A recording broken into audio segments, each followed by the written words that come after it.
Muy buenas a todos y bienvenidos al episodio 164 del podcast de Historia, el programa con el que cualquier persona puede aprender sobre historia independientemente de su formación o nivel de conocimientos previos. Soy Óscar Hernández, historiador y divulgador histórico. Me puedes leer en mi web Historia y puedes seguirme y contactar conmigo en mis perfiles en Facebook, Twitter, Instagram, YouTube y TikTok. El halo dorado que rodea a las civilizaciones clásicas, tanto a la griega como a la romana, no debe hacer que dejemos de pensar en estas sociedades como unas sociedades esclavistas que basaban su fuerza de trabajo mayoritariamente en la esclavitud, en una una mano de obra esclava que trabajaba para ellos y hacía correr la economía. Roma, por supuesto, era una sociedad como estas que dependía mucho de esta mano de obra y eso conllevó, sobre todo en los últimos tiempos de la República, que surgieran varias rebeliones de esclavos que intentaban pues deshacerse de su condición. Y bueno, lo cierto es que la más conocida es la rebelión de Espartaco, que en realidad fue la tercera gran rebelión de los esclavos. Pero, como he dicho, pues hubo anteriormente dos grandes rebeliones más que quería abordar en un programa como este para conocerlas más detenidamente y darnos cuenta de que efectivamente la de Espartaco no fue la única. Y bueno, puestos a hacer un programa acerca de las rebeliones de esclavos en la antigua Roma y no dándole todo el protagonismo a Espartaco, sino también abordando la primera y la segunda rebelión de esclavos, hoy he tenido el placer y el honor de contar en este podcast con un experto en el tema para que nos hable sobre ello. Él es Adur Inchaudrandieta Olmazábal, doctor en Historia Antigua y escritor. ¿Qué tal estás, Adur? Hola, muy buenas, un placer estar aquí y conocerte en persona, por fin. Para mí también es un placer tenerte aquí porque tienes, de hecho, quería mencionarlo, que tienes un libro muy interesante, una novela histórica ambientada en la Primera Guerra Servil, para que todo el mundo pueda conocerla, ¿no? Sí, sí, sí, es un libro, se titula Rebelión en Sicilia y habla sobre uno de estos conflictos que vamos a hablar aquí en el podcast, ¿no? Tratar de acercarse un poco más al mundo de la esclavitud, que creo que pasa un poquito desapercibido, yo creo, y más de lo que debería, porque como bien dices, no es el motor de la antigüedad. Sí. Y sí, es cierto que, por ejemplo, la rebelión de Espartaco ha ganado mucha notoriedad, básicamente a partir de la película de Stanley Kubrick, supongo, y después, ¿no? Con series de televisión que se han hecho sobre Espartaco y demás, pero evidentemente no fue la única rebelión de esclavos, sino que hubo varias más. Entonces, yo creo que lo primero que deberíamos hacer es ponernos en el contexto histórico, como siempre digo, y mencionar cómo estaba Roma después de ganar a Cartago definitivamente en la Tercera Guerra Púnica y por qué surgen estas rebeliones de esclavos a partir de ese momento. Bueno, pues es un buen paradigma porque para comprender un poquito este contexto tan crucial, sí que deberíamos ver todo el Mediterráneo en su conjunto. Al fin y al cabo, la mayoría de estos esclavos, pues como ocurre en el caso de Espartaco, tan famoso el Tracio, por ejemplo, Euno, que es el protagonista de mi libro, el protagonista de la primera rebelión sirio en origen, es decir, que hay mucha gente que viene de diversos sitios y yo creo que en ese sentido, pues es importante ver esta relación. Y es que Roma, una vez que ha conquistado la ciudad de Cartago, se ha quedado prácticamente sola. Aunque bueno, hay que admitir que Cartago en la Tercera Guerra Púnica ya estaba cercadísima la pobre, ¿no? Era una Berlín en el 45, no quedaba nada más que hacer con eso. Pero una vez que Cartago es sometida, también cae otra ciudad muy importante, pero que la opaca un poquito el tema de Cartago, y es Corinto. Corinto y la liga que hay, por lo tanto, Grecia pasa a ser formalmente una provincia romana, la provincia de Acaya. Entonces, este también es un paso muy importante en la historia del Mediterráneo, porque Roma ya se está adentrando inexorablemente a todos los que eran los imperios helenísticos, los que durante 2 siglos antes dominaron prácticamente toda la política, bueno, más importante del Mediterráneo en general, ¿no? Entonces, este periodo es el momento en el que Roma apenas tiene resistencia, apenas tiene algún enemigo a la altura en ese sentido. Y, y es una época muy, muy, muy importante en cuanto a la esclavitud, porque claro, esto abre nuevos mercados. Nuevas guerras significan nuevos captivos y estos prisioneros acabarán trabajando en las tierras o, bueno, el trabajo que realizan, aunque principalmente acabarán siendo la mayoría campesinos, porque, bueno, estamos hablando de una sociedad preindustrial, entonces la mayoría de la población vivía en el campo prácticamente, ¿no? A pesar de que tengamos esa idea de la urbanización romana. Entonces, bueno, pues estamos en esa época en la que Roma es líder, digamos, del Mediterráneo, pero aún y todo le quedan tiene muchísimos enemigos que son pueblos locales de las zonas que está dominando. Por ejemplo, pues en estos momentos también está el famoso Viriato, las guerras contra lusitanos, celtíberos, también los conflictos, los últimos retazos también de los conflictos con las tribus galas del norte de Italia y de bueno y la de la zona transalpina, también todas las partes de Iliria, la piratería iliria era un problema siempre súper constante, ¿no? Hasta que, bueno, ya vino Pompeyo, ¿no? Y cambió un poco la situación. Pero bueno, es un poco un hervidero. O sea, Roma todavía es, digamos que es la gran potencia, pero el Mediterráneo sigue siendo, se está cociendo a fuego lento, como un buen bacalao al pil pil.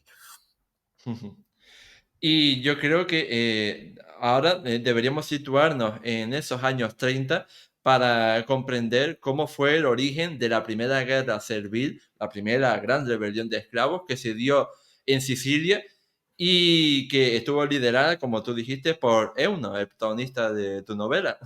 Así que háblanos acerca de por qué estalló esta primera gran guerra civil que tuvo lugar entre el 135 y el 132 antes de Cristo.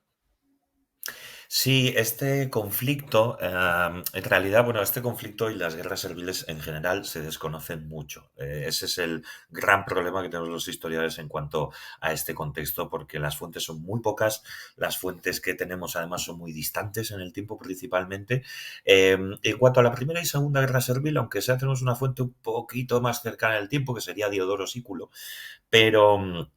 pero también hay ciertos intereses ahí que, bueno, luego matizaré un poquito.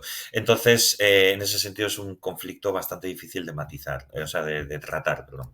Lo que ocurre es que Sicilia tiene digamos, un estatus privilegiado dentro del Mediterráneo, y es que Sicilia es una zona central, una isla que está prácticamente en la mitad del Mediterráneo, es decir, que le toca de paso a todo el mundo que quiere ir de un lado para otro. Eso hace que históricamente innumerables pueblos hayan pasado durante la antigüedad clásica y el resto de periodos hasta hoy en día, ¿no? Entonces, una zona que es un hervidero en ese sentido de movimientos poblacionales. También es un sitio muy rico, muy, muy rico, sobre todo en cuanto a agricultura. Es una tierra muy fértil debido pues, al Etna, al volcán, que remueve mucho esos sustratos de las tierras y hace que sea todo demasiado, muy, muy fértil, ¿no? De hecho, en la antigüedad había fuentes que decían, intentaban vender un poquito que Sicilia era la tierra prometida, la América, ¿no? Del siglo XVI, algo así sería, y que le tenían que hasta hacer cortes a las vacas en las orejas para que se desangraran y no engordaran tanto y tuvieran que explotar. Vamos, o sea, obviamente, pues no, una ridiculez, pero bueno, para ver un poquito hasta qué punto era una zona muy productiva. Y antes de la conquista de Egipto, el granero de Roma siempre fue Sicilia. Bueno, siempre no, pero desde la conquista después de la Segunda Guerra Púnica, ¿no? Desde el asentamiento definitivo romano en esas tierras. Entonces, bueno, es una zona que, entre comillas, está pacificada, lleva en este contexto de la Primera Guerra Servil, lleva ya, como bien dice Diodoro Sículo, que es nuestra fuente principal para este conflicto, lleva 60 años en paz. Entonces, bueno, pues la vida, digamos, que iba tranquilamente allí, pero entre comillas, siempre hay que matizar un poquito, porque una cosa era tranquilidad para los amos, pero para los esclavos era todo lo contrario. Al parecer, la Diodoro Sículo nos muestra una Sicilia despótica total. Allí los amos, los grandes terratenientes trataban a los esclavos de formas terribles. En este contexto, de hecho, hablan específicamente de dos, de Damófilo y Megalis, que eran marido y mujer, bueno, esposa y esposo. Y lo que ocurre es que pues, los maltrataban de cualquier forma. Diodoro se recrea un poquito a veces, que ya Mm. sabemos que las fuentes antiguas eran un poquito morbosas en este sentido. Y Diodoro nos muestra, por ejemplo, una escena en la que un esclavo que está desnudo le pide ropa para cubrirse y él le azota y le echa la culpa por no robársela a alguien. Es decir, que los propios dueños fomentaban el bandidaje, que luego acabó siendo un problema endémico de Sicilia, ¿no? Era peligrosísimo ir de una ruta a otra. Y sobre todo en Sicilia, que era una tierra, en especial en Etna, que es donde se iniciaría el foco de la rebelión, era una tierra de muchos peregrinajes religiosos. Había muchos cultos en las diferentes ciudades a diferentes divinidades y en este sentido Etna como que tenía una importancia relevante porque al fin y al cabo era digamos, la sede de culto de Deméter, ¿no? Una de los principales deidades del panteón griego. Entonces, bueno, el viaje por sí era muy, muy peligroso. Entonces se dio un poquito eso, ¿no? Que los esclavos estaban muy maltratados, no tenían suficiente alimento y al fin y al cabo, la mayoría de revoluciones en la historia casi siempre se han iniciado porque había falta de comida. Luego había otros mil factores, como puede ser cualquier época, pero al final el ser humano es lo que es, ¿no? Y si no tenemos la tripa llena, yo creo que todo el mundo nos enfadamos un poquito. Entonces, bueno, esta fue una de las razones por la que la rebelión diera inicio, ¿no? El maltrato de los amos, digamos. Mm. Y una vez que la revuelta estalló, digamos, ¿cómo evolucionaron las cosas? ¿Cómo fue extendiéndose a medida que el liderazgo de personajes como Euno y Creón se consolidó? Bueno, aquí tenemos la figura principal de uno, ¿no? Que en realidad se queda como el líder de la revuelta, pero según dice Diodoro, él no fue quien lo inició. O sea, la revuelta fue algo, bueno, espontáneo o al menos no conocemos quién la inició per se, pero Euno sí que debía de ser él, cuando, bueno, su principal trabajo como esclavo debía ser el de bufón, el de entretener en los banquetes que hacían sus amos, pues a la gente, ¿no? Entonces, al parecer, este señor tenía una vinculación con una deidad siria, la diosa siria, Atargatis, y que ya era conocida en Sicilia, porque al fin y al cabo, como digo, pues una zona del Mediterráneo central, entonces muchos cultos venían y iban por ahí. Em, y bueno, este señor puede que fuera, ya digo que no tenemos ni idea de cómo se llamaba originalmente, qué tipo de función desempeñaba en su vida antes de haber sido capturado, pero es probable que fuera algún tipo de sacerdote o alguien vinculado con esta deidad.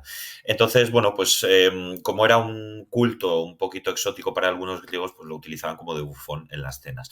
El caso es que, al parecer, él tenía el suficiente carisma o la gente le quería lo suficiente como para, una vez hecho esa revuelta en una de las villas que había en Etna, pues acudir a él y decirle, oye, uno, ¿qué hacemos ahora? ¿No? Es decir, que tenía cierta autoridad dentro de los esclavos y que había alrededor de la ciudad.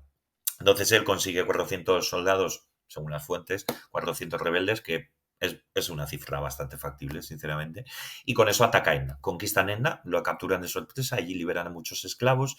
Y en este momento es cuando aparece Cleón, que es otra rebelión que surge en la zona de Agrigento, en la zona sur central, digamos, de la isla de Sicilia. Entonces tenemos dos focos dentro de la rebelión.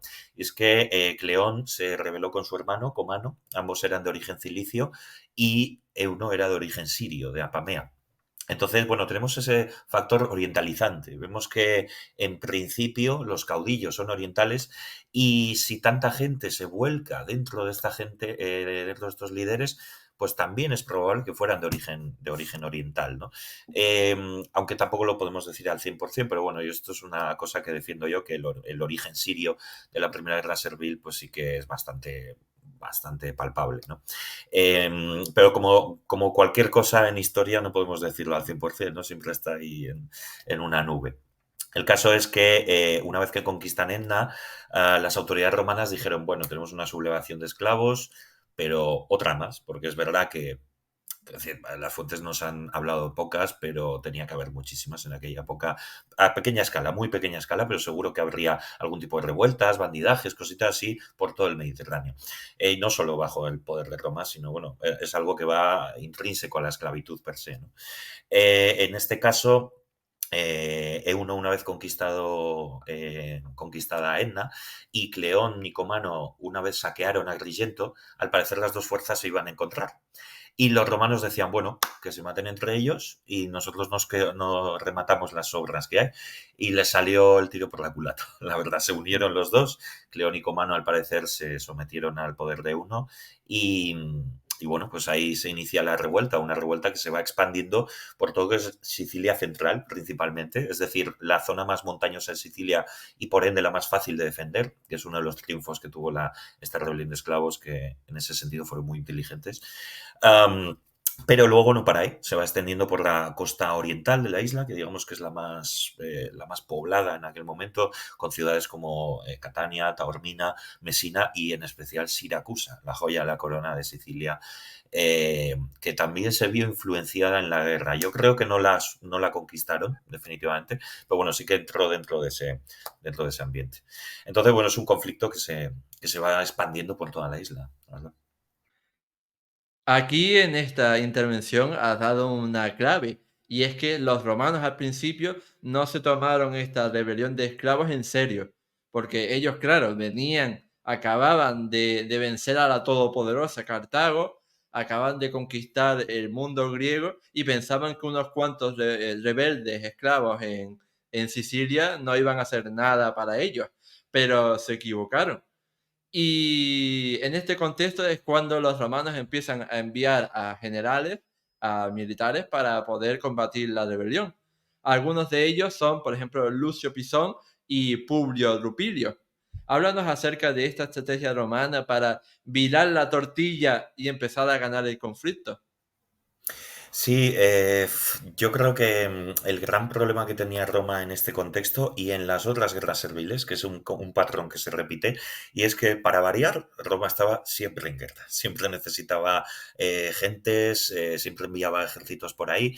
Entonces, en este contexto específicamente tenemos guerra, por un lado, en Lusitania. En esa zona, claro, Viriato es asesinado en el 39, pero bueno, unos caudillos van a coger su posición y es verdad que el movimiento lusitano va a caer un poquito en picado, pero aún y todo sigue siendo una provincia inestable, es decir, que tiene que haber tropas allí para controlar que no haya una revuelta de nuevo.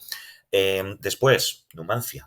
Quiero decir, en la zona celtibérica también era, era necesaria constantes refuerzos porque además que les estaban pegando duro, sino que se lo cuenten a Graco, ¿no? A Tiberio Graco. Entonces, bueno, era una época en la que se necesitaban refuerzos en todos los lados, al igual que en el norte de Italia, lo mismo hacía falta en Grecia para, bueno, pacificar esta provincia recién conquistada. Y después en Pérgamo. Pérgamo en el año 133 se muere el rey Átalo III y deja como heredero a la República Romana. Esto hace que no se lo tome muy bien bueno, un heredero al trono, un hijo bastardo que había por ahí, que se llamaba Aristónico y se dará el nombre leal de Eumenes III. Y este señor pues iniciará una serie de conquistas dentro del reino que dan a una guerra civil y en esa guerra civil también intervendrá Roma en Pérgamo. Es decir, que no para. Roma está, para variar, como siempre, pegándose por todo el Mediterráneo. Y aquí tenemos ese problema, que tampoco tenían suficientes hombres como para enviar allí, ¿no? Entonces, por un lado, se ve lo que bien dices tú, ¿no? De que no se lo tomaron muy en serio, decían, bueno, pues una revuelta de esclavos más y ya está, ¿no? Y por otro lado, que tampoco tenían lo suficiente como para poder enviar allí un gran ejército, ¿no? Entonces, claro, si hubieran enviado a un cónsul de primeras con un par de legiones o más, pues supongo que se habría acabado el problema de golpe, pero tampoco lo tenían, ¿no? En ese caso, los esclavos pues poco a poco irán ganando terrenos y se irán consolidando hasta el punto de que esto es la curiosidad. Euno crea un reino helenístico en medio del Mediterráneo. Eso la verdad que eso me parece algo maravilloso porque no se repetirá después en lo que queda de historia helenística, ¿no? Y es que este señor se autocoronó una vez conquistado Enna, se coronó como Antíoco No sabemos más. No sabemos qué tipo de nomenclatura, qué tipo de título real o numeración incluso se puso, pero bueno, Antíoco I Síquelos, me gusta decir a mí, pero bueno, vete a saber, ¿no? El caso es que este señor tenía una idea muy helenística, un concepto muy helenístico, porque él provenía de Siria, quiero decir que al final pues es lógico, ¿no? Y en este punto se crea un consolidado reino, incluso acuñan monedas, monedas que nos han llegado hasta hoy en día. Entonces, con esto lo que quiero señalar es que él quería crear un reino dentro de Sicilia y al parecer su idea era establecerse allí y quedarse allí como una bastión esclava, bueno, esclava entre comillas porque ellos se habrían liberado, ¿no? Pero una bastión esclava. Lo que pasa es que para el resto de potencias no era gente libre, sino que eran esclavos. Y claro, una guerra contra el esclavo no se hace de igual a igual. No es lo mismo que contra una potencia helenística, contra una tribu lusitana, contra lo que sea, ¿no?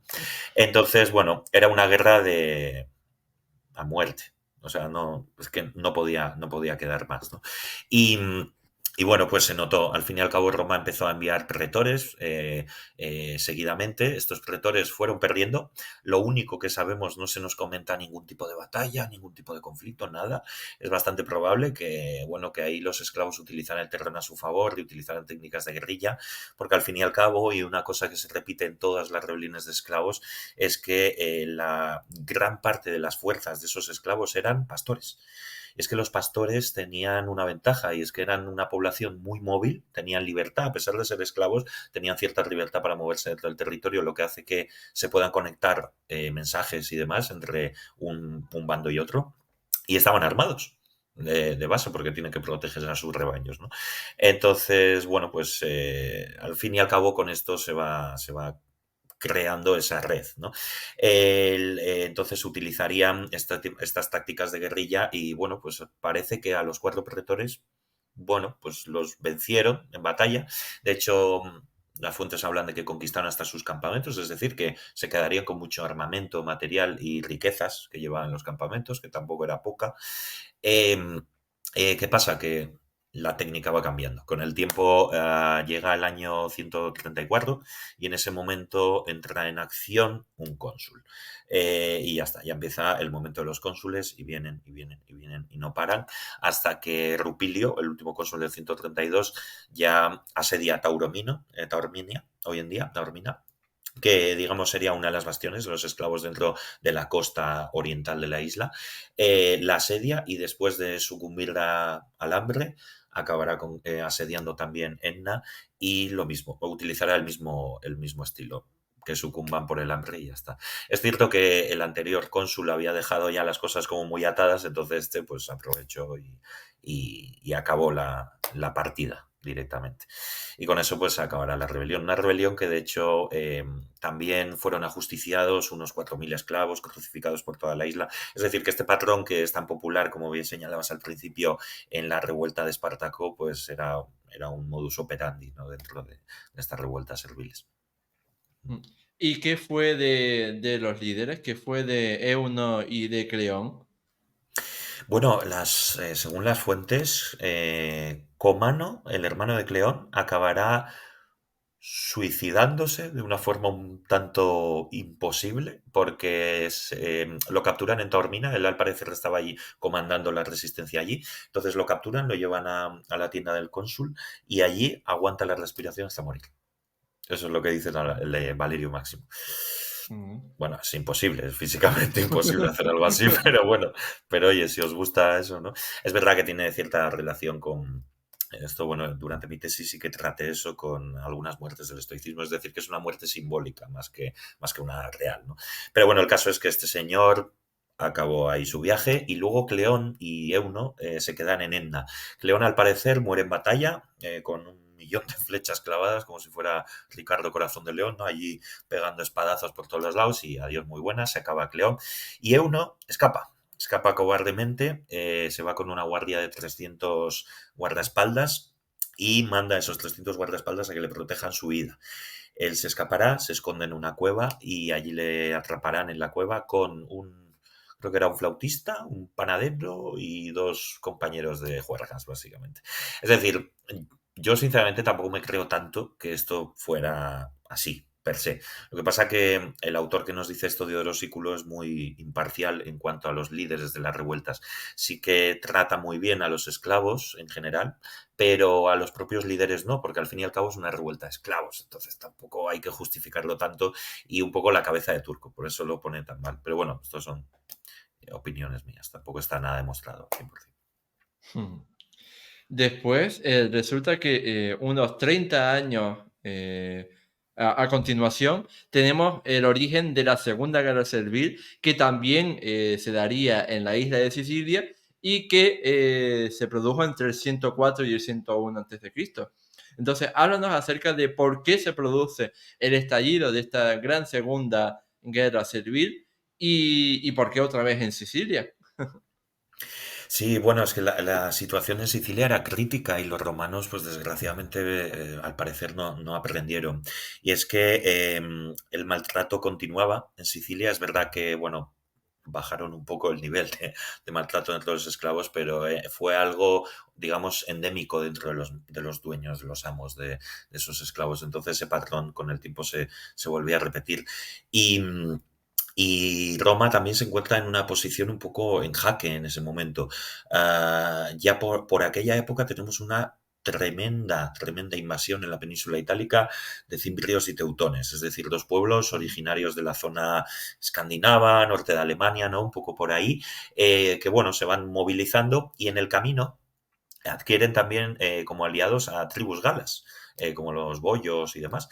Entonces, bueno, pues una movilización de unos pueblos que vienen a saquear y a asentarse en la península itálica y claro, Roma se está enfrentando a un peligro gigantesco, ¿no? En ese sentido, no puede atender todo lo que está sucediendo en Sicilia y pasa un poquito lo mismo, como está en guerra en mil sitios a la vez, porque bueno, la guerra de Yugurta también no, ya había acabado para este momento, pero era muy reciente y por lo tanto lo mismo de antes, ¿no? Numidia tenía que estar todavía vigilada por si había algún levantamiento, etcétera. Pues pasaba un poquito lo mismo, que como estaba con tantos frentes, no pudo atender tan bien. Y claro, aquí pues otra rebelión más. En este caso se inicia por una manumisión que estaban dando porque los romanos llamaron la atención al rey de Bitinia y le dijeron, oye, tráete unos refuerzos para Italia, que nos vendría bien, que eran aliados suyos. Y este rey decía que no podía, porque otra potencia se estaba expandiendo por la zona, entonces necesitaba su gente y además le estaba echando la culpa, que es bastante probable que fuera así, a los comerciantes romanos que estaban esclavizando a aquellos que no podían pagar los impuestos debidos y se los estaban llevando de allí, ¿no? Por lo tanto, no tenía la suficiente capacidad en recursos humanos, digamos, en hombres, en soldados, el rey de Bitinia como para atender ese auxilio. En ese sentido, hacen un senado consulto en Roma y dicen, oye, pues mira, igual sí que tendríamos que dar la libertad a esos esclavos que provienen de reinos aliados. Y en ese caso se empezó a hacer todo el trámite burocrático, que si hoy en día es un follón, pues en aquella época también tenía que ser un poquito difícil todo el tema de gestión de papeleos. Se empezó a hacer ese trámite en muchas partes de lo que era la zona de Italia y Sicilia. Y en Sicilia teníamos un problema y es que allí de repente el gobernador pues se echó para atrás. Se echó para atrás porque al parecer los grandes terratenientes decían, oye, yo ahora de golpe no voy a dar a 800 esclavos míos. Porque sí, ¿no? Esto me lo tenéis que compensar de algún método. Entonces, bueno, pues como tenían una gran presión, porque al fin y al cabo estos terratenientes, muchos de ellos eran de origen ecuestre, pero también tenían mucho peso dentro del orden senatorial, y aquí también se da un paralelismo en estas guerras serviles y es la desunión propiamente de los romanos, ¿no? Entre la orden ecuestre y la orden senatorial. Y bueno, pues se quedó un poco paralizado esta reforma. Había 800 personas en Siracusa que decían, oye, que a mí me tienen que dar aquí el pasaporte de que ya soy libre. Y les dijeron, venga, no, os vais a casa y os vais con vuestros dueños, que esto hay que revisarlo. Pues esto generó, ay, perdón, esto generó un momento de tensión así muy grande y que desencadenó en esta revuelta, ¿no? Normal, evidentemente. O sea, si te dicen que te van a conceder la libertad y después dicen, no, era broma, jaja, XD, pues Sí, la verdad evidentemente. que no hace mucha gracia. Sí, este gran problema, claro, luego desencadenó en todo lo que sería esta guerra servil, que es verdad Comparándola con la anterior, yo creo que no fue tan grave, no significa que no lo fuera, pero no fue tan grave porque no llegaron a conquistar ninguna ciudad propiamente dicha. Y eso me parece algo muy importante, cosa que tampoco hicieron los de Espartaco. Espartaco se asentó en Sinuesa y alguna plaza fuerte más, pero no consiguió tampoco gran cosa en ese sentido. Sin embargo, Euno y Cleo acabaron conquistando Agrigento, Morgantina, Enna, Agirio, Catania, Taormina, es decir, que un gran, posiblemente Siracusa puede ser, un gran núcleo urbano, ¿no? Lo que puede consolidar un reino mucho más fuertemente que lo que hicieron en la Segunda Guerra Servil. Que también hubo esa intentona de revitalizar un reino esclavo, pero les salió ahí un poquito más, les costó un poquito más. Ujú. Y háblanos acerca del protagonista, digamos, de esta Segunda Guerra Servil, que fue Salvio, que también se coronó el rey de los esclavos. Efectivamente, sí, parece que estaba de moda. Después de que lo iniciara el tema uno, parece que todo el mundo quería copiar el sistema.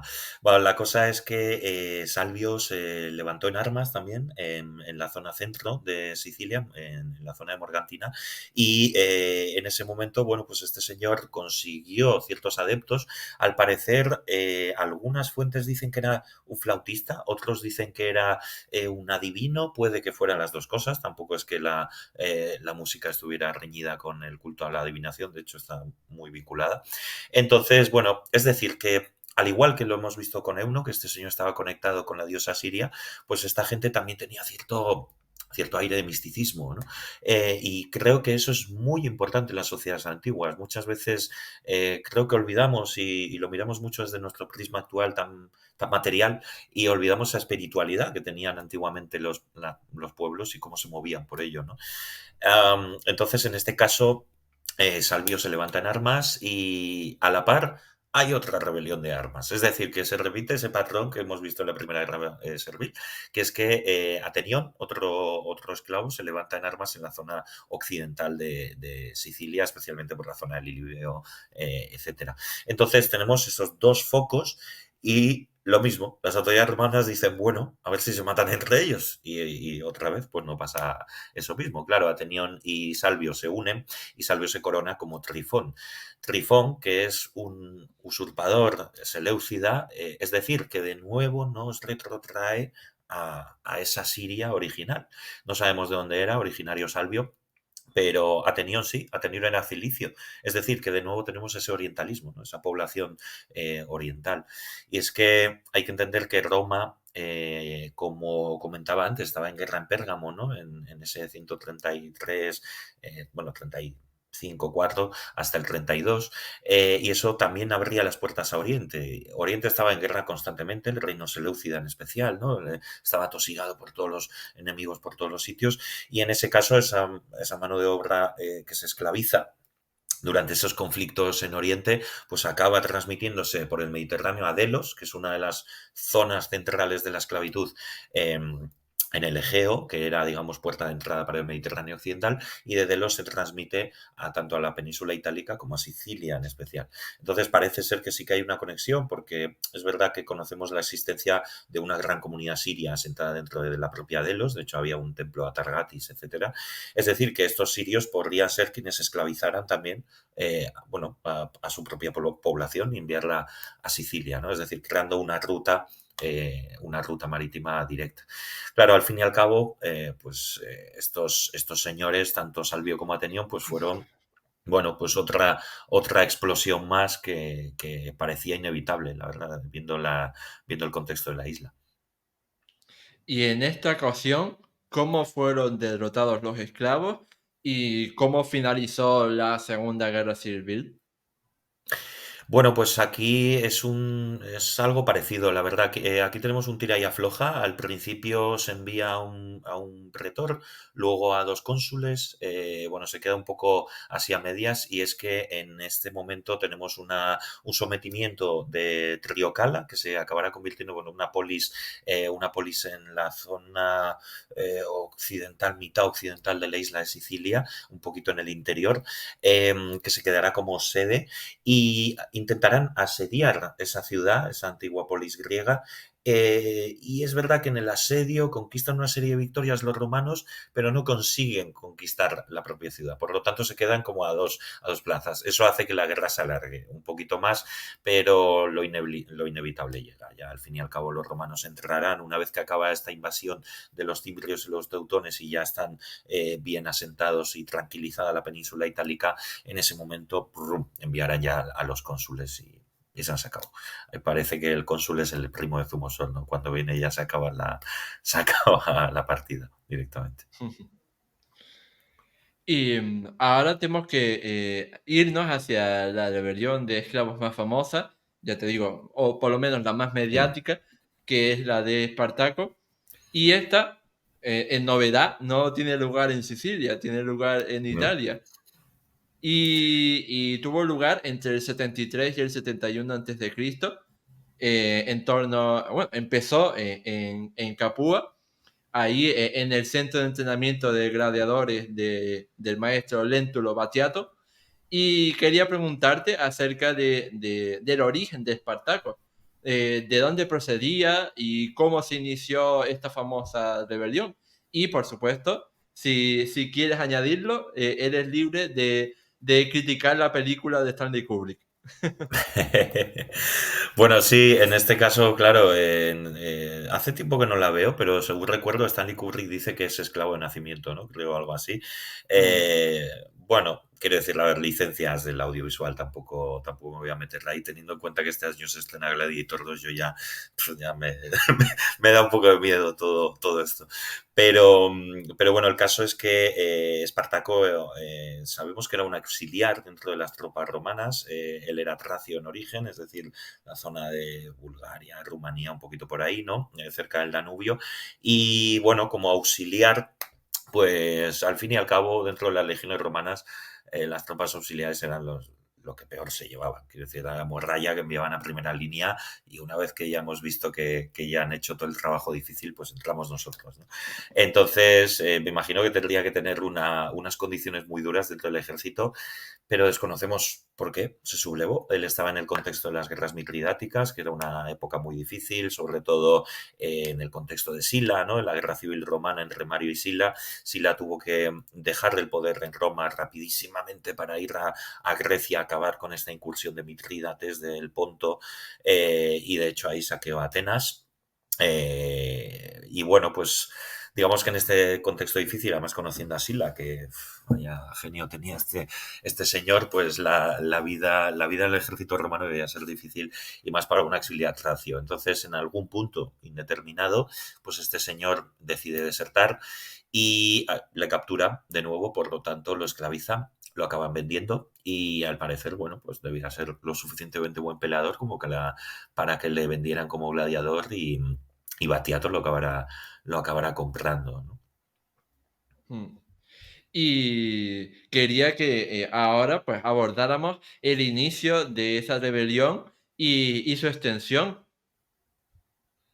Sí, es una de las guerras más famosas, pero luego es curioso porque las dos anteriores conflictos serviles tenemos, aunque sea a Diodoro Sículo, es verdad, de una forma muy pasajera, pero le dedica unas páginas, especialmente. Es decir, que ese señor un día se sentó y dijo, bueno, o su escriba, quien fuera, y dijo, venga, vamos a escribir sobre las guerras de esclavos.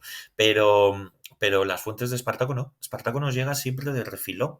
Lo que pasa, y yo creo que es tan conocido por dos personajes clave, Craso y Pompeyo. Y claro, Mm. todo lo que sale con Craso y Pompeyo tiene que salir a relucir, ¿no? Eso no significa que no fuera una grandísima rebelión de esclavos, ¿eh? En absoluto. No quiero desmerecer la labor de Espartaco ni del resto en ese sentido. Pero es curioso que no tenemos una fuente directa del tema. Entonces es una pena porque incluso las fuentes le tratan bien. Paradójicamente, le tratan como un caudillo valiente, un caudillo capaz, a pesar de ser un esclavo, ¿no? Que es algo bastante sorprendente eso.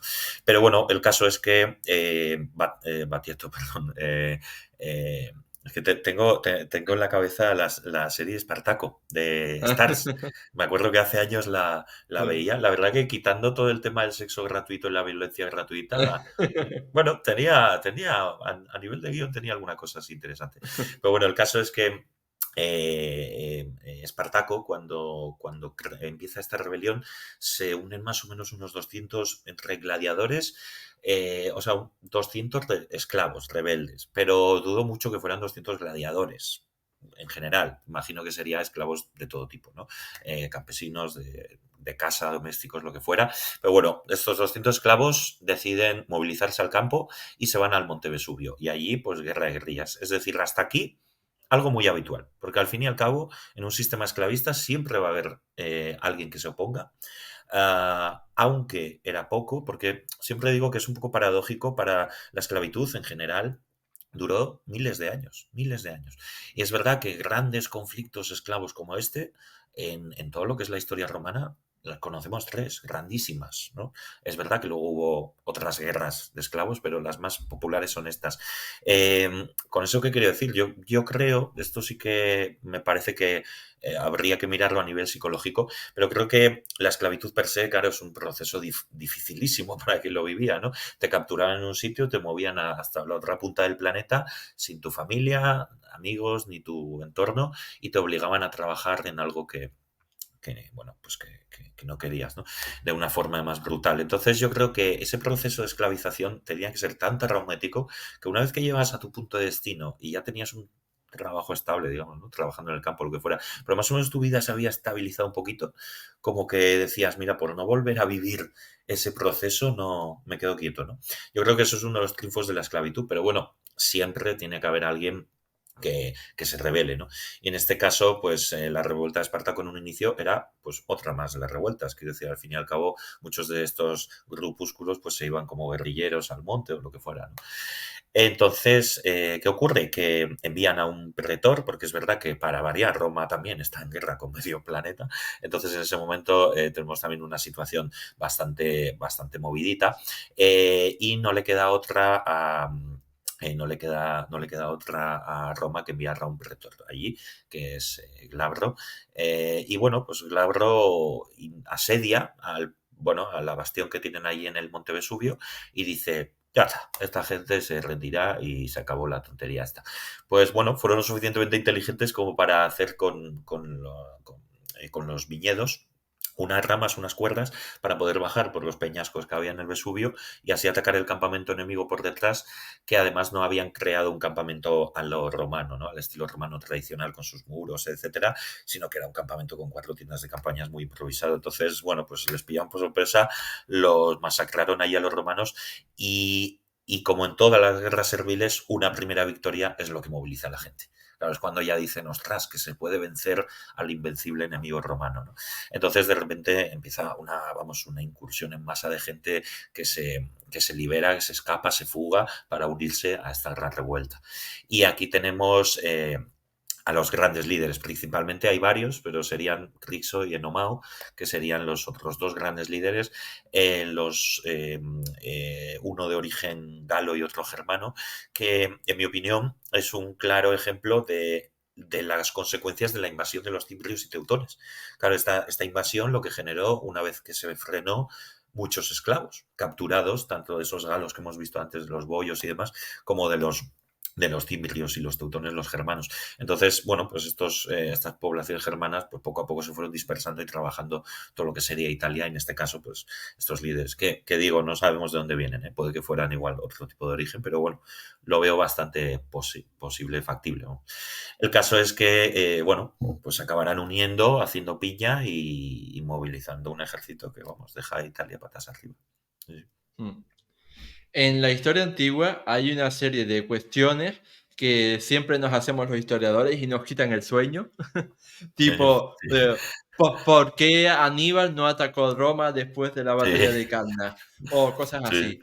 Y yo creo que otra pregunta sería, ¿por qué Espartaco nunca salió de Italia? Me refiero, al principio, cuando estaba ganando batalla tras batalla y vencía a los romanos, ¿por qué no se le ocurrió embarcar y huir de Italia para huir de los romanos? ¿Tú qué piensas? Sí, esto, claro, yo creo que esto queda un poco en la inventiva, ¿no? Como bien Sí. decías, con Aníbal o o Atila, ¿no? Atila con el Papa cuando se reunieron y a ver qué le dijeron para que se diera la vuelta atrás. Bueno, son misterios que quedan ahí. Yo lo que creo, pero ya digo que siempre aquí hay que ser muy cauto, más en historia clásica, pero yo lo que creo es que el grupo de esclavos era muy, muy heterogéneo, muy heterogéneo. Entonces era muy difícil comunicarse y crear una red establecida de jerarquías entre un grupo y otro. Al fin y al cabo, tenemos que tener en cuenta que estos esclavos pues, procedían muchos, tanto germanos como galos, de sociedades tribales en el sentido, digo entre comillas tribales, en el sentido de que dependía mucho de la, pues como ocurre en España con la devoción al caudillo, ¿no? En la península ibérica con los pueblos íberos. Es decir, que el caudillo militar de turno, pues ese es mi jefe, ¿no? Y luego es verdad que por encima de ese caudillo militar puede que haya alguien, pero yo voy con este que lo conozco de toda la vida y me he tomado unos vinos con él antes que con el otro. Entonces, bueno, yo creo que en ese sentido sí que debía ser un ejército bastante más irregular, ¿no? Gente de su padre y su madre, todos de muchos sitios, y eso podría dar disensiones. No sabemos a ciencia cierta cómo fue esto, pero yo creo que también una de esas disensiones se refleja en la separación del ejército. Crixo se separa en un momento del ejército de Espartaco, ¿no? La mayoría quedan con Espartaco, pero bueno, Crixo se lleva una fuerza, según dicen las fuentes, de unos 20.000 hombres, ostras, que está bastante bien. Lo que pasa es que también los números que dan las fuentes siempre hay que cogerlos con muchas pinzas. Pero bueno, el caso es que, claro, en este momento se va movilizando todo el ejército. Es verdad que Criso, a Dios muy buenas, se lo acabarán cepillando, pero Espartaco va consiguiendo movilizándose hacia el norte de la península itálica y lo que todo el mundo pensaba, yo creo en aquel momento sería, bueno, pues adiós muy buenas, me voy por los Alpes y viva la libertad, ¿no? Y en cambio yo me de vuelta y como bien preguntas, pues ¿de dónde, no? Bueno, yo creo que por eso, porque desavenencias. También es verdad que yo creo que también muchas veces nos olvidamos del factor psicológico. Pensar que esta gente esclavizada por los romanos, de repente los han vencido en varias batallas a estas legiones romanas. Claro, eso debe subir mucho la moral, ¿no? Y decir, pensar que eres invencible y decir, oye, ya que hemos cruzado Italia como hemos querido por casa, ¿por qué no vamos de nuevo al sur y yo qué sé, pues vamos saqueando media Italia y haciendo ricos y liberando a los demás esclavos, ¿no? No lo sé. También es verdad que tampoco hay que ver ni esta rebelión de esclavos de Espartaco ni el resto como un movimiento abolicionista de la esclavitud del siglo XIX. Los derechos humanos en la antigüedad clásica no existen y es verdad que en la antigüedad sí que existía algún concepto, sobre todo en filosofía, ¿no? Los estoicos lo trabajaron mucho, que era, bueno, de que la esclavitud igual no es natural, de que es una creación del hombre, pero eso no significa que quisieran la abolición, ¿no? De la esclavitud per se. Entonces, bueno, lo que yo creo aquí es que entre una cosa es que había mucha disensión interna, no disensión, sino que no se entendían, igual había muchos mandos que no se entendían dentro del ejército, y también eso, que se les subió un poquito la parra, ¿no? Se les pusieron así un poco pecho palomo y dijeron, venga, ya que podemos, tiramos para adelante. En ese caso, como dices, lo de los barcos, claro, luego parece que intentaron recular una vez que llegaron al sur de Italia y se vieron rodeados y intentaron tratar con unos piratas cilicios a ver si podían salir al otro lado. Y de nuevo recalco, cilicios. Es muy importante porque la intención que tenían era ir a Sicilia y por lo tanto también había una población cilicia en origen en Sicilia, ¿no? También tiene unas costas muy buenas para la piratería. Por lo tanto, esa orientalización, ¿no? De la isla me llama bastante la curiosidad porque en realidad es un patrón que se sigue, ¿no? Y aquí, ¿qué ocurre? Que los cilicios, pues, no estaban por la labor de llevar a estos esclavos. No se sabe muy bien por qué, pero parece ser que les dan la puñalada trapera y en ese sentido, pues ya se acabará la revuelta de Espartaco. Ya en este momento Roma se ve saturada y es verdad que antes, en el año 72, envió a sus dos cónsules y a pesar de unas victorias iniciales, estos dos cónsules caput, no pudieron vencer a Espartaco, que se veía que, como bien digo, debía ser un líder militar brillante, este señor. Y luego, ¿quién envían en el 71? Pues a Craso, Marco Licinio Craso, un conocido ya de la antigüedad clásica. Y este señor, bueno, pues le da un poquito la vuelta a la tortilla. Es verdad que no en calidad de cónsul, sino porque no era el cónsul en aquel año, sino propretor. Pero claro, se hace una leva extraordinaria. Al fin y al cabo, Craso era el señor más rico que había en aquel momento bueno, en todo el Imperio Romano prácticamente, y podía pagarse un ejército privado, que este es el gran problema que luego asola en las guerras civiles, claro, los ejércitos privados de cada caudillo, ¿no? Entonces este señor llegó a reclutar 6 legiones, que es una auténtica barbaridad, o sea, para que se muestra muy bien la dimensión que tenía esta rebelión de esclavos, que no era una cosa baladí, ¿no? Y bueno, con más o menos acierto, pero es verdad que al final consiguió someterles justo antes de que llegara Pompeyo, que era al parecer el hombre del momento, ¿no? Y el que quería tragarse todo. Yo creo que también aquí juega un poco la política interna romana más que lo que pasara con los esclavos, ¿no? En este sentido, era un poco una revuelta que iba a caer, sí o sí. Entonces, bueno, pues la utilización de esos nobles aristócratas romanos de esta revuelta de esclavos y su victoria, pues el nombre que podía dar. Que tampoco era tal, porque en realidad es curioso, esto también es un patrón que se repite en las 3 revueltas serviles, y es que los que lo vencieron, los 3 que los vencieron, Rupilio, hay el segundo, lo tengo por aquí, no me acuerdo el nombre, Aquilio, eso es, Manio Aquilio, y Licinio Craso, los 3 consiguen una ovatio, algo bastante común cuando se hacía una batalla, pero en contra de un enemigo menor. Por lo tanto, como eran esclavos, no era lo mismo pelear contra gente libre o que contra estos esclavos, ¿no? En cambio, Pompeyo celebró su triunfo contra Sertorio en Hispania, mientras que Craso se tuvo que contentar con un ovatio. Por eso luego también dijo, oye, pues igual me voy a Oriente y le salió la jugada un poquito regulín al pobre. Le tocó la del Targaryen. Ujú. Y nada, pues para finalizar ya este programa, quería preguntarte acerca de la famosa escena final de Espartaco, ¿no? De que se ven todos ¿no? Crucificados. Mm. Y quería preguntarte acerca de ese final histórico real que tuvieron los esclavos de la rebelión de Espartaco. ¿No? Todos acabaron crucificados por la vía Apia. Claro, se crucificaron, que no a unos pocos, la verdad, unos 6.000 creo que fueron crucificados por la vía, a una distancia más o menos de 2 3 metros entre ellos. O sea, que, vamos, debía ser algo apocalíptico, o sea, viajar por allí, ¿no? Vamos, increíble. Eh, Tenía que ser lo más, ahora que viene Halloween además, ¿no? Lo más creepy de la historia, viajar por ese camino. Pero, como decía antes, era un modus operandi de este tipo de insurrecciones. En Sicilia ocurrió lo mismo. En las 2 guerras serviles se crucificaron también a un montón de esclavos. Y no solo crucificar, sino ajusticiar. En eso los romanos, desgraciadamente, eran muy imaginativos en este tipo de castigos, ¿no? El caso es que el resto de esclavos sí que, bueno, pues se revendieron de nuevo, etcétera. Eso también se ve no solo en la revuelta de Espartaco, sino en las anteriores, ¿no? Al fin y al cabo hay que tener en cuenta que una cosa es que tienes que dar un mensaje, pero otra también que son mano de obra, siguen siendo mano de obra, ¿no? Entonces, bueno, pues los menos, digamos que podían haber crucificado a los grandes caudillos, a estos jefes, pero bueno, los que estaban un poquito más de perfil bajo en el combate, pues venga, los metemos de nuevo al campo, les ponemos aquí en la frente un fugitivus y a correr, ¿no? La verdad que debía ser terrible, pero bueno, como la esclavitud per se, ¿no? Es que es una institución que, bueno, pues es que es sinónimo de dolor, de sufrimiento, tortura, debía ser algo terrible. Pero bueno, luego también es curioso porque dentro de las rebeliones de esclavos, en esta Espartaco ocurre bastante esa diferencia entre esclavo rural y esclavo urbano.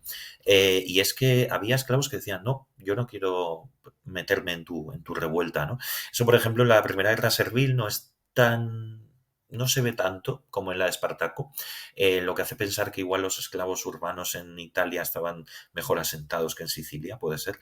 Pero en la Primera Guerra Servil, por ejemplo, ocurre con Mesina. Los rebeldes fueron a Mesina, hablaron con los esclavos de allí porque parece ser que la forma en la que ellos conquistaban esas ciudades no era por grandes asedios, porque al fin y al cabo tampoco tenían los medios para poder hacerlo, ¿no? Unas torres de asedio, unos arietes, al fin y al cabo necesitas de ingenieros para que te hagan eso. Entonces, lo que solían hacer normalmente era incitar a los esclavos de dentro de la ciudad que se rebelaran y abrían las puertas de dentro y demás, ¿no? Y parece ser que los de Messina dijeron que no, ¿no? En este caso, lo mismo ocurre en muchas ciudades italianas. Se les unen los esclavos del campo. Por eso, bueno, pues esta desunión, ¿no? Yo creo que la desunión, en muchos sentidos, es la clave en todas estas revueltas, tanto los romanos, entre los equites y los senatores, ¿no? El orden ecuestre y senatorial, los esclavos, que eran de procedencias muy dispares, muy distintas, y luego los propios esclavos según donde trabajaban, ¿no? Órdenes, si trabajaban en el campo o en la ciudad. Entonces, bueno, el divide y vencerás, ¿no? Pues al final parece ser que es verdad. Sí, sí, tal cual. Mm. Y ahora que lo mencionaba, quería recordar a nuestra audiencia que en este podcast de historia también creamos un programa específico sobre la vida de los esclavos en la antigua Roma. Así que les invito a escucharlo para comprender cómo era la vida de un esclavo y por supuesto para darnos cuenta de que esa concepción, por ejemplo, que se ve en la película de Espartaco de Stanley Kubrick, no es real en el sentido de que no tenían conciencia de clase, me refiero a los esclavos, sino Claro. que era una cosa totalmente dispar y no se veían como un grupo. Aparte de que, Mm, como tú has dicho, pues la esclavitud se veía por la mayoría de personas como algo totalmente natural, totalmente normal, mm, algo que es, vamos, como puede verse hoy en día cualquier otra cosa. mm, Entonces, tenemos que tener en cuenta ese tipo de cosas y darnos cuenta de que incluso los esclavos, cuando se liberaban, ¿no? Cuando se convertían en libertos, tenían sus propios esclavos. Me refiero, sí, claro, los horrores que habían pasado ellos no les invitaban a no tener sus propios esclavos, ¿no? Sino aquí todo el mundo que podía tener esclavos los tenía. Y hasta las claro. familias más humildes se podían a lo mejor permitir un esclavo o una esclava para su casa. Entonces, tenemos que Claro, darnos cuenta de la realidad.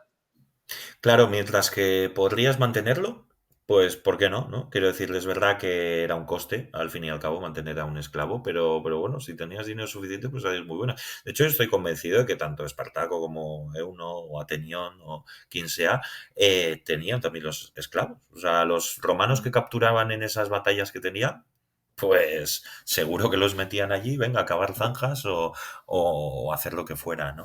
De hecho, en la Primera Guerra Servil, en un momento, una vez que conquistan Enna, perdón, se ve cómo capturan a aquellos que saben trabajar el metal para que les fabriquen armas y demás. Entonces, bueno, pues como bien dices, no es una pelea entre libres y esclavos, sino que tanto dentro de los libres como dentro de los esclavos hay muchísima variedad, ¿no? Podría haber perfectamente un jornalero libre que era mandado por un capataz esclavo y no pasaba absolutamente nada. Eran cosas habituales en la época.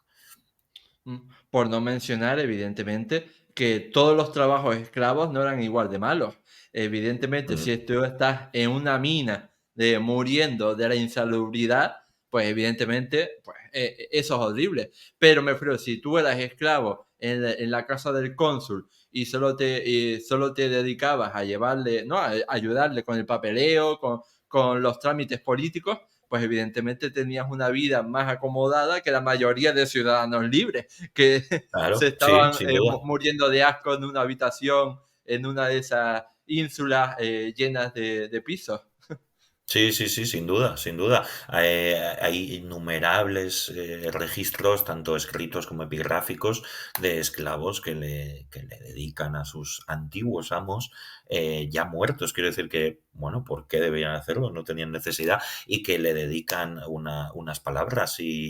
Bueno, yo creo que al fin y al cabo esa vinculación se hacía en un contexto, claro, esto es un síndrome de Estocolmo, ¿no? Pero, así dicho entre comillas, a lo moderno, pero es verdad que con este maltrato que comentaba cuando sufrían los esclavos al ser capturados y luego liberados, y una vez que estaban en una rutina medio normal y que de repente alguien les trataba un poquito bien, pues ya es como el perro, ¿no? Que lo han maltratado al pobre toda la vida, le das una caricia y se te queda ahí al lado. Pues al final, desgraciadamente, los esclavos para la sociedad antigua muchas veces eran animales de compañía. De hecho, en ese sentido, a mí una serie que me parece fascinante es la serie de Roma de HBO. Me parece una serie sublime.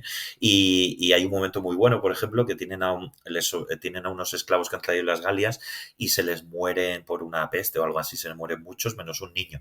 Entonces lo tienen en casa y cuando lo llevan a casa el pobre niño, que no habla ni latín ni nada y no se entera de nada, las hijas de la familia lo cogen y le dicen, ay, pues lo vamos a llamar no sé qué en honor a la paloma que se murió y tal. Claro, para ellas es pues una mascota, un utensilio más, ¿no? Una novedad, como que me compro yo un air fryer ahora mismo. O sea, es algo... Yo creo que nos cuesta imaginarnos un mundo así, pero desgraciadamente lo era. Lo era y desgraciadamente hoy en día también lo podemos ver en otros, en muchos sitios. Así que nada, pues hemos llegado al final de esta entrevista y yo quería agradecerte infinitamente a ti, Adur, por haber venido aquí a hablarnos sobre las grandes rebeliones de esclavos de la República Romana y por supuesto recomendamos a todos nuestros oyentes y espectadores que sigan con tu novela histórica si quieren profundizar en una trama de ficción acerca de la Primera Guerra Servil Romana. Así que muchísimas gracias por todo. Nada, muchas gracias a ti por invitarme, un placer y bueno, también decir que para aquellos que os adentréis con la novela y os apetezca, la segunda parte está a punto de caramelo. La continuación creo que saldrá como en un mes o algo así, así que nada, invitados estéis. ¿También es sobre la Primera Guerra Servil o viajas en el tiempo? No, es una continuación. De hecho, Ah, mi idea, es verdad que esto es un proyecto para muchos años, pero mi idea es seguir esta época. Es decir, hacer unas sagas pues, de la Primera Guerra Servil, pero como a la par hubo un conflicto muy gordo en Numancia y los lusitanos, hacer otra de ahí, Pérgamo, los Grac con la reforma de Tiberio. Bueno, hay mucha, en esa época hay mucha chicha. Así que, pero bueno, años vista, eso sí. pues nada, quedamos en eso y ya he dicho, muchísimas gracias por todo y por supuesto te invitamos a venir en el futuro a hablar de esas nuevas novelas. Nada, oye, un placer de nuevo y muchas gracias por invitarme. Ha sido un privilegio compartir aquí mesa y micrófono con tanto titán de la historia clásica y la historia en general.